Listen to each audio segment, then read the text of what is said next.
What if calling 911 automatically verified your exact location, regardless of billing records or caller ID?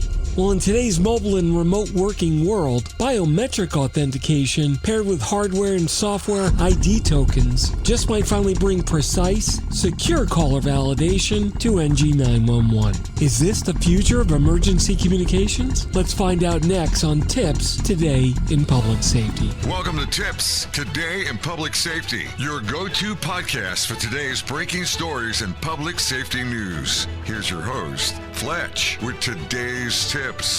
Welcome to TiPS Today in Public Safety. This is Fletch. I'm a NENA certified ENP and Vice President of Public Safety Solutions at 911 Inform. I'm bringing you the latest, most informative, and sometimes big controversial takes on today's emergency communications. Today we're taking a deep dive on the future of accurate caller location that lies not in who, but where. For almost 5 decades, we've relied on verifying a caller's location by relying on a single piece of information, caller ID. 911 systems and dispatchers cross-reference the phone number against a billing or service record, making the assumption that a caller's billing address matches their actual physical location. However, this assumption no longer holds true due to our highly mobile and digitally driven world. Today, society is defined by mobility and flexibility. People are increasingly nomadic and constantly on the move, traveling for work, working remotely, maybe from home, maybe hotels or coffee shops, or even their vacation homes. So it's this rise in remote and hybrid work that further compounds the challenge, meaning that employees often place emergency calls from locations entirely unrelated to their company or residential addresses. And it's this fundamental shift in how we live and work that creates some serious problems when a 911 dispatcher has to rely solely on outdated mechanisms such as caller ID. In reality, public safety doesn't need to know who is making that call, but they urgently need to know exactly where the caller is located. Accurate device location can be the difference between life and death. So how do we solve this issue effectively?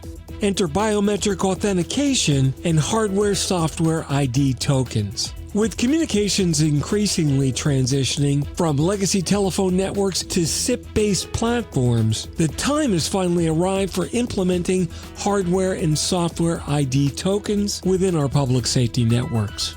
These unique digital identifiers, which are embedded in communications devices, can reliably validate the precise location of any emergency caller, starting with firmly identifying the device. Now, you combine this with biometric verification, like a fingerprint scan, facial recognition, or even a voice pattern analysis, and these ID tokens can ensure responders immediately pinpoint the caller's true physical position with unprecedented accuracy and affirmation. You see, biometric verification would dramatically reduce the risk of inaccurate emergency response, particularly in scenarios where traditional identification methods fail.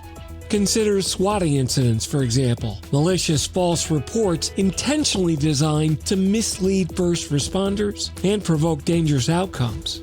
Biometric authentication paired with ID tokens could be a powerful tool against such threats, confirming that calls originate from legitimate, validated devices rather than some spoofed or manipulated number. As telecommunications rapidly shifts towards SIP, or the Session Initiation Protocol, it uses IP-based solutions, which are technology that becomes more feasible and affordable, and capable of incorporating biometrics and ID tokens into the SIP-enabled device, which could seamlessly authenticate callers, eliminating guesswork and significantly reducing false alarms, malicious reports, and costly errors. Now, this not only enhances the safety of the public, but also protects emergency responders from wasting critical resources on false or misleading calls. So in short, although it's a little creepy and Big Brother-ish, biometric authentication and ID tokens do represent a revolutionary evolution for next-gen 911 call validation and are an essential step towards modernizing public safety infrastructure and securing accurate, immediate emergency response.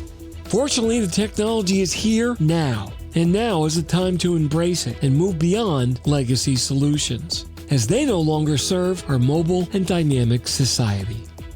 Thanks for tuning into this episode of TiPS, Today in Public Safety. Remember to follow me on social media at Fletch911. Please remember to like, subscribe, and comment. I always welcome your thoughts and suggestions for future stories. Stay safe, thanks for listening, and if you're in public safety, thanks for what you do every day.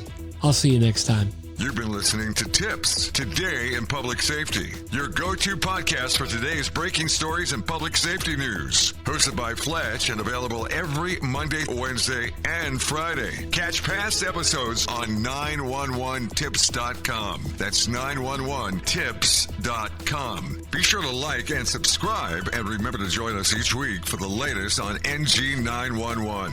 I am Spider Harrison, the official 911 voiceover dude. Catch me on Sirius XM on various channels, including 90s on 9, the 10 spot, and on the Weekend Countdown on Hits 1. Or don't regret it for the rest of your life. Either way, I'm good.